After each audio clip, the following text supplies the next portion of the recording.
First presenter, and by the way, you'll be hearing from me. I'm your MC for the entire day. So the first one is Prince Phillip of Pibosip. Bossit. Yep. Bossit. I can't pronounce anything. Come on out.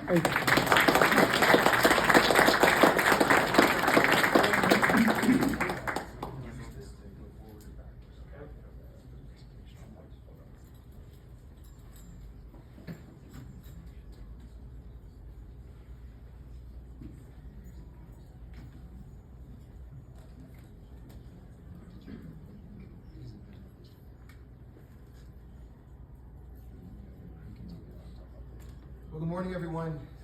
It's an honor and a pleasure for me to be able to present here today. It's an honor to be with all of you once again, so thank you for the opportunity.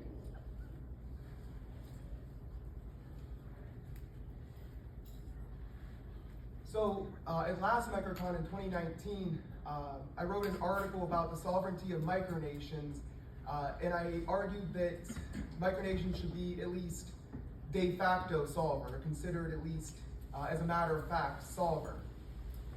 Since then, I've been working on the conceptual idea of the nature of sovereignty.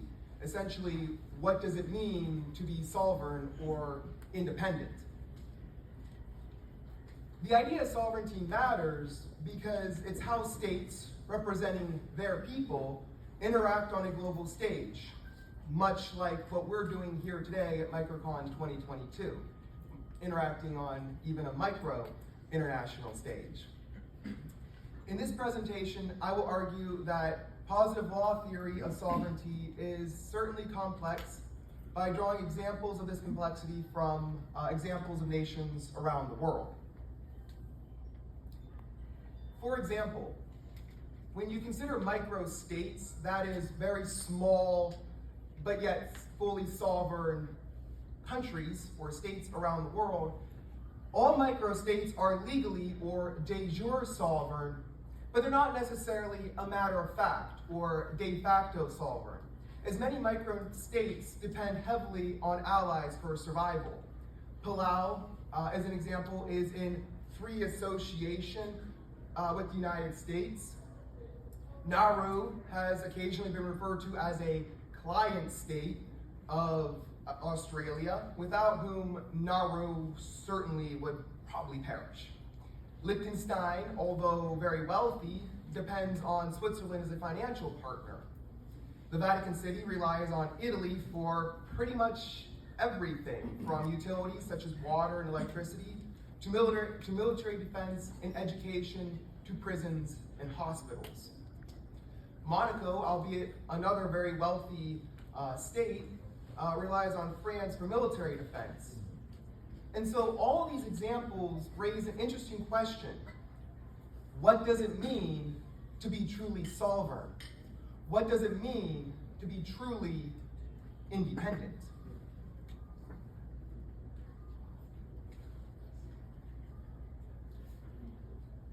Microstates, despite being fully legally sovereign, are not perhaps as free as states like the United States of America, or the People's Republic of China, or the United Kingdom, all of which wield considerable amounts of freedom from dependence on other states for survival. These states, in fact, perhaps go so far as to even hold some power or influence over other states. The United States of America with Palau, the United Kingdom with many of the Commonwealth states, and China with many oceanic countries. Besides these three powerhouse countries, multi-governmental organizations such as the United Nations and the European Union hold some political power or influence over other sovereign states. Notably, the states in the Schengen area give up sovereignty over their borders, many economic decisions, and even some internal policies to the power of the European Union. All of these situations that I've mentioned should serve as examples of how the idea of sovereignty is not necessarily clear-cut. It's incredibly important to see that de jure or legally sovereign states are not necessarily as sovereign as they might think they are, or as they might try to portray they are, especially in a sense that they're not necessarily free from other states, the influence of other states, or even some of their own political policies. These sovereign states may be de jure sovereign or legally sovereign, but they're certainly not completely de facto sovereign, or as a matter of fact sovereign. In fact, it can be argued that they're not really all that independent, at least not more so than disputed states, semi-recognized states, or even micronations. If some of one's sovereign decisions are being made by another entity, then they're not really truly sovereign or independent decisions, right? Likewise, if an independent state is dependent on other states for many of its necessities, then that state is not very independent or sovereign. As for micronations, remember, as long as no one actively tries to stop a micronationalist, I argue that the micronationalist is at least de facto, or as a matter of fact, sovereign. No one's stopping us from being here. We're not being raided, at least not yet, right? Right? Oh, you know. So as long as a micronation is de facto or a matter of fact sovereign, it is an independent sovereign state, at least in its own regard, at least in its own right, and maybe should be recognized as such, even if the micronation depends on other entities, large or small. As far as positive law is concerned, and should be concerned, in the end, if micronations are not legally sovereign or de jure, they may at least stay as a matter of fact sovereign or de facto sovereign, which, as we have seen, is as much or perhaps even more than some micro-states can claim. So although the United States supplies utilities for Malaysia and for Pabasip and for many of us here in the room, and we're very thankful that they haven't shut off the water on us yet, this allowing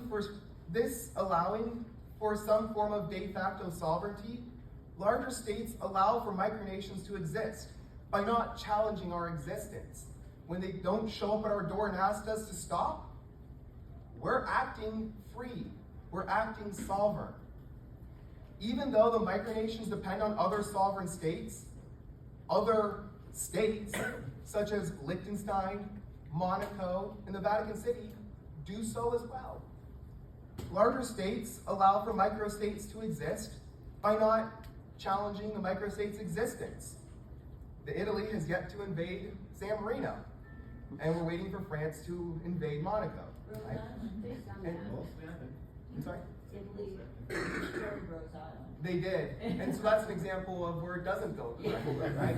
We see you all are examples of where it goes well, and unfortunately, there are many examples of where it doesn't go so well for microstates or micronations.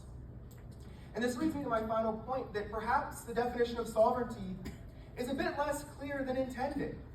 Having supreme and absolute power within its own territory and can decide its own foreign and domestic policies, it is neither subordinate or responsible to any other authority. If that's their definition, that's okay. But even if not all states can do that, microstates or micronations, that's okay. Because the definition allows us to understand the importance of these issues. And so when we consider our great work here at MicroCon 2022, it's not so much about how we rely on other entities, because as a matter of fact, all states depend on other entities. And that's a good thing. In fact, we all depend on each other. We all need each other, and we all need to work together for the common good. Whether you're a macro state or a microstate or a micronation, it's important that we all work together for the common good. And I think that our micronations here at MicroCon can serve as a great example for that. Thank you. Okay.